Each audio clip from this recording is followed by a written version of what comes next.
science-centered utilization should be increased. I don't think it was increased anywhere near enough. So I really think that the limitation on scientific use of the space station is largely the budget available to develop the scientific apparatus to bring to the space station, and not the desire to do it. But let me also say that there's something that we've almost completely lost, which is the use of the space station as an engineering test bed to bring up new technologies, to learn to work in space, to provide information about life support and artificial gravity and construction of large objects in space. So I think there's another part that we could also use the space station. Yes, Professor Kubanov. Professor Crowley, welcome to Moscow State University. It's a pleasure. We are proud of our university, and we wish you to build a university of comparable significance in Russia and Skolkovo, and we look forward to interactions, mutually beneficial interactions. And in this regard, I have a question related to the research centers which are currently under consideration in the process of building up. And actually, I have two questions, but they are about the same. This is about the Skolkovo Tech faculty. While building the center, we are expected to interact with the Skolkovo Tech faculty. Now the question comes up, how are those faculty selected? Those faculty are probably selected based on the peer review, based on the search committees, and this is an independent process implemented by Skolkovo Tech. At the same time, we are asked to engage faculty in research centers. So if those are selected independently of research centers, there is a logistical problem. Or research centers are expected to take participation in selection of these faculties. This is my first implementation question. The second question is more, I would say, political and strategical. There is a concern which was expressed on very high levels that Skolkovo Tech will deplete most talented faculties, let's say from Moscow State University. Obviously, Moscow State is big, but even in the best years, better years than today, taking away a few brilliant people, young or mature, would be devastating. So in this regard, it's good that both Prorector Koklov and yourself are staying together. Do you envision the joint collaborative policies which, for example, would allow Moscow State faculty to have joint appointments in Skolkovo Tech? This way we could encourage, especially our young people, to take positions in Skolkovo Tech while still contributing to Moscow State. Those are two related and excellent questions. Let me try to give you as clear an answer as I can to both of them. The first one, you're absolutely right. You know, we're in one of these problems which in English is called chicken and egg, right? That we need the faculty to do the research, and we need the research centers who will be engaged with the faculty. And there's no simple way through this. There's actually a third component, right? Because there's also a foresight process to try and envision in what fields you want to invest 200 professors if you're building a 21st century university. So there's really three things in sequence here. There's the selection of the research centers, the development of the foresight, and the selection of the faculty. And I can only really describe them as cyclical. You know, that we'll do what is sometimes called spiral development. You know, we engage with the people about the research centers, we see what the interesting ideas are, then we write the next advertisement for faculty selection, which incorporates, you know, what some of the important ideas that have come from the foresight, and we start to attract faculty who start to interact with the research centers, but then the research centers also have an obligation to help us identify key faculty who would go to Skolkovo Tech. And we go around this, you know, for 3 or 4 years, and at the other end, a reasonable set of decisions are made, will have been made. So you're right, you know, if you take any slice in time, it seems like an unsolvable problem. And you really have to look at what my colleague calls the time-expanded decision network in order to understand what decisions have to be made every 2 or 3 months over the course of the next 3 or 4 years, and then it starts to make some sense. So in the first round of research center proposals, we tried to indicate that, you know, in this first round, do the best you can about these questions about, you know, how you'll help build the faculty at Kosmическая, because we realize it's a difficult thing to describe. Now, on the second question, I would say that it's explicitly not my goal and strategy to try to rob all of the best professors from Moscow State University or any other great university in Russia. That we've now had 2 experiences which are very important. One is we created this program called Founding Faculty Fellows, who are all professors someplace, but are working with us part-time to help build Kosmическая. In fact, we just had a meeting with them over the weekend.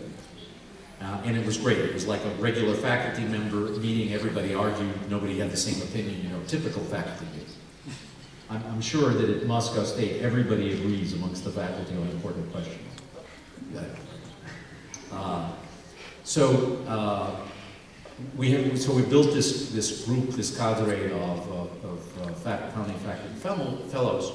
We also have now had 2 rounds of faculty applications, with a total of over 400 applications received so far from around the world. So there's now actually some data to analyze. And the data is very clear that the vast majority, I would say 80 to 85% of the people expressing interest, at least initially, are actually overseas Russians.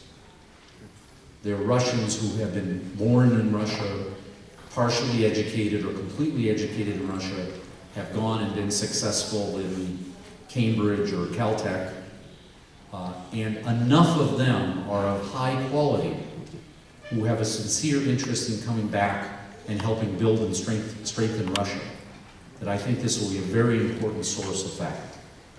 So I'm actually not trying to drain from MGU, I'm trying to drain back and to attract these leading scholars from around the world. Then there'll be a small fraction, I would say, of people like myself, you know, international scholars who are interested in doing something exceptional, come to a place like Kosmическая, and there'll be some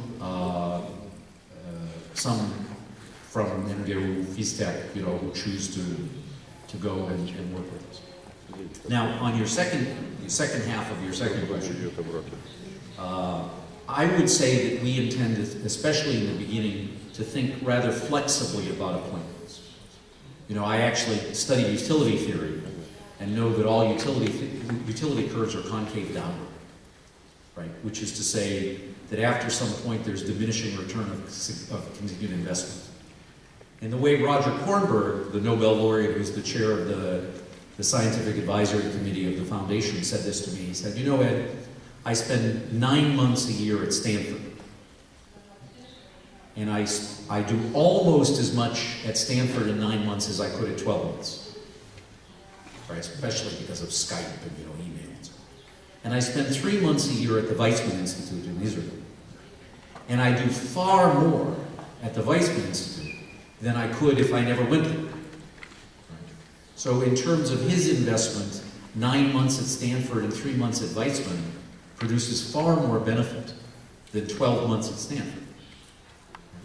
And I think this is the way in which our academic community is evolving.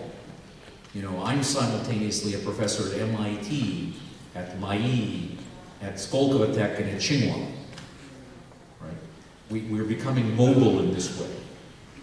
So I think that certainly initially we'll be sort of flexible in our thinking in this regard, without making any specific policy. Was a question, yes, here.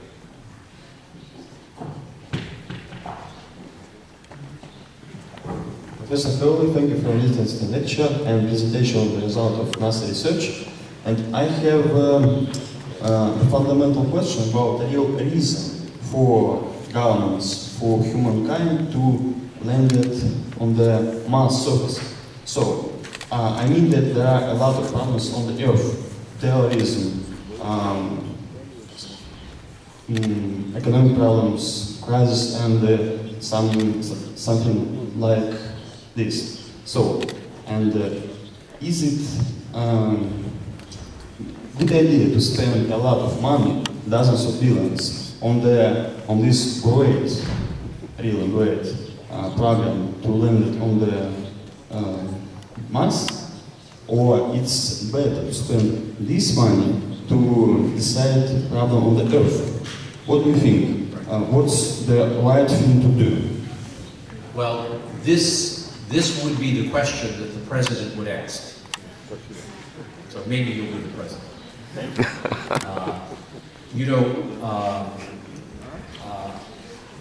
Governments invest in many things. They invest in defense, they invest in agriculture, they invest in education. You have to view this as a portfolio. And one of the things they invest in is science and technology. So when you think about the investment in science and technology, you say how much, what distribution, how much in health, how much in physical science, how much in mathematical science. But there are very few aspects of science that appeal to the people as much as the exploration of space. There's wonderful accelerators at CERN, but if you walked around Moscow or London or Washington and asked the average American or British or Russian person, what's the newest achievement at CERN, they would have absolutely no idea what you're talking about, even though we know that scientifically those are very important results. So I think it's important to have a part of the investment in science and in technology, which is, let's say, very visible to the people, that inspires people, that inspires especially the youth, and which has other benefits. The benefit of developing technology which is used on the Earth, the benefit of stimulating education, the benefit of international cooperation. The other law I teach my students about spaceflight is that all successful human spaceflight programs have been fundamentally instruments of foreign policy. They've either been competitive programs or they've been cooperative programs. And the space station program in the United States is a strong example. The space station program in the United States, before it was combined with the Russian program, was just barely supported by the Congress. And after it was combined with the Russian program, every year it went through the Congress with no problem at all. That the role of space as a mechanism for peaceful, meaningful, deep scientific and technical collaboration of nations, I think is an aspect which gives people hope. And hope is an important thing to have for people. Yes, lady, yes, and then Professor.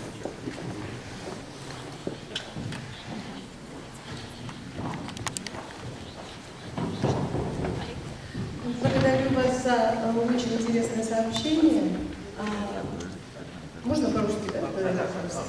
И у меня два экзотических вопроса достаточно, но я думаю, что они, во-первых, будут интересны широкой аудитории, а во-вторых, тем более интересно выслушать ответ на них от профессионалов. Первый вопрос, собственно, он не самый важный, но тем не менее, лишний раз вы сказали о том, как много денег требует даже лунный проект, и постоянно в прессе время от времени муссируется вопрос, летали ли вообще американцы на Луну, и как у них тогда нашлись на эти деньги. Это первый вопрос. А если это так много стоит, действительно, профессионал должен ответить, в конце концов, и расставить точки над «и». А второй вопрос, более существенный просто второй вопрос. Спасибо. So, let me give you the best explanation of why I'm sure that the Americans were on the moon. Is that you can't keep a secret in the American government. You see? So that if in fact the Americans weren't on the moon, someone would write a book by now. That's my first answer. My second answer is that 12 Americans walked on the moon, and I know about 9 of them because of my job within the US space program. Personally know them. Would,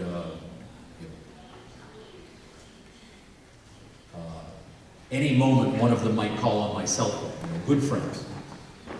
So, I've listened to their stories and listened to the emotion in their voice when they talk about what it was like to be on the moon. And sometimes it's absolutely surprising, things they say. And you could never have made this up in a movie theater. So let me give you an example. I was talking once with Buzz Aldrin, who's a graduate of my department at MIT. Second man on the moon, Armstrong and all. And I said, so Buzz, after you went out and did the walk on the surface, what were you thinking about? What did you do for the next 8 hours? And he said, from the moment we landed, we thought about nothing but leaving the surface. Because we were so worried that the rocket engine wouldn't start. So I said, let me understand this. That the whole world wanted to be with you on the surface of the moon, and all you wanted to do was leave. He said, absolutely correct. You couldn't make this up. This is real human emotion. So perhaps I'm blessed by having known these guys personally, but I believe in it. Я вам верю.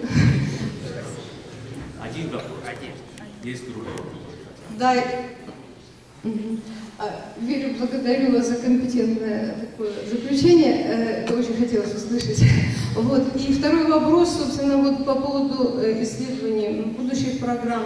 Я упомянула, что он тоже экзотический, но в то же время в нем будущее. Что из, как скажем, связанное с неземными цивилизациями, что из этих вопросов доступных вот в исследованиях реальных заложено, так сказать, в вашей программе? Благодарю вас.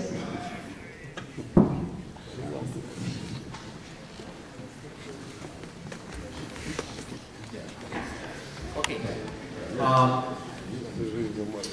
Well, if I understand your question correctly, I would say that there's a great deal of research and development on the Earth which has to be done to do this, of course. I think these are very practical and pragmatic issues. I think that the people who work in this don't think about the possibility of other options, of other issues. Okay, Professor Kushirovsky. Professor Crowley, first of all, I would like to join to gratitude you for excellent presentation of US Cosmic program. I dare say, just to allow to relax a little bit, that perhaps we met in MIT because according Professor Khokhlov introduction, I was in MIT just at that time when you were a student. But I had the chance to visit several US universities where the faculties like Earth and space science exist. And this is not occasion because they emphasize, as their title emphasize the connection between Earth and space sciences. And in this respect, let me ask you also, just perhaps a stupid, or partially stupid, or maybe a little bit naive question.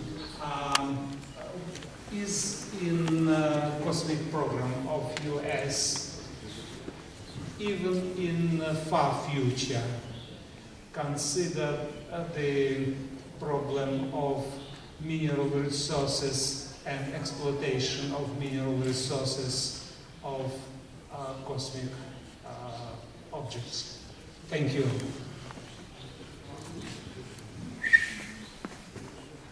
I would say there are 2 lines of research on this. Yes, is the simple answer. There are considerations.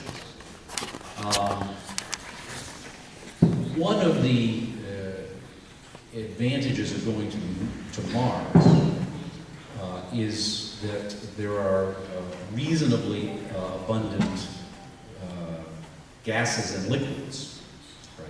Carbon dioxide, ice, hydrogen, oxygen.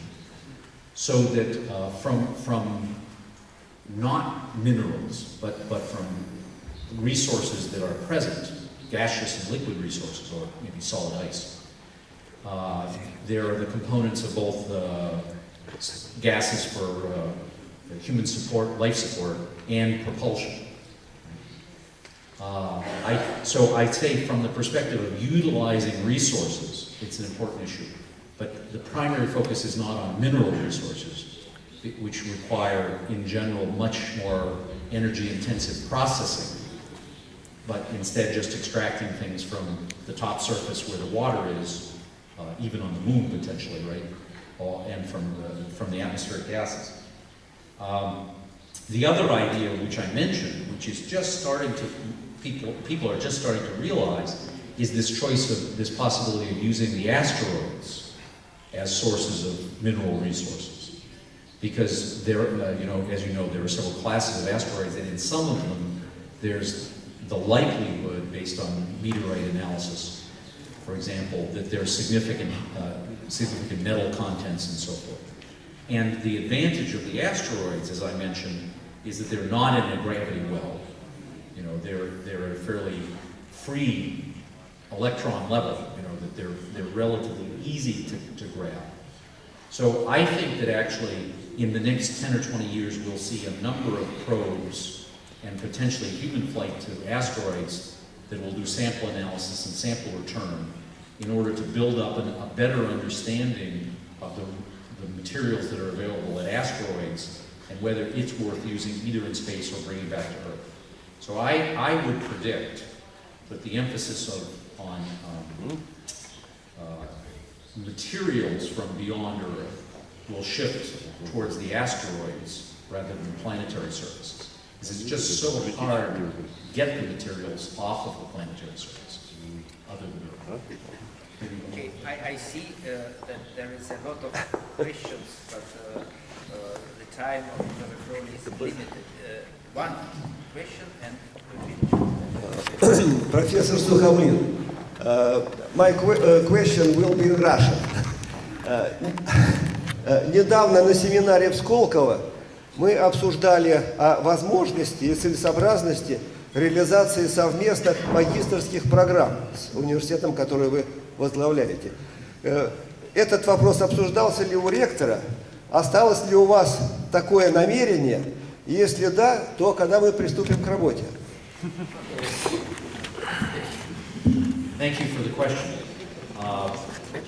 As a matter of fact, just today we were discussing with the rector and the pro-rector this idea, this possibility that especially for those universities that have stayed with the traditional specialist degree, which is to say, another way of saying integrated master's degree, that it would be desirable to have some sort of dual or joint master's level program.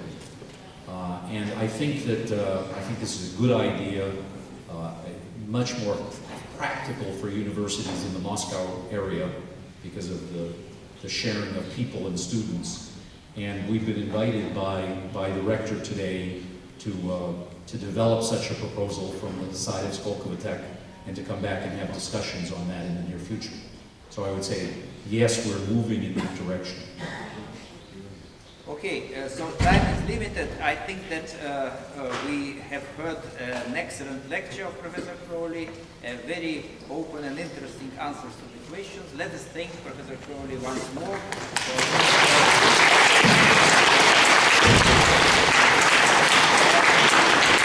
I would like to repeat that I hope that this is only the first visit, and after this first visit it will be many more visits. You are always замкнутому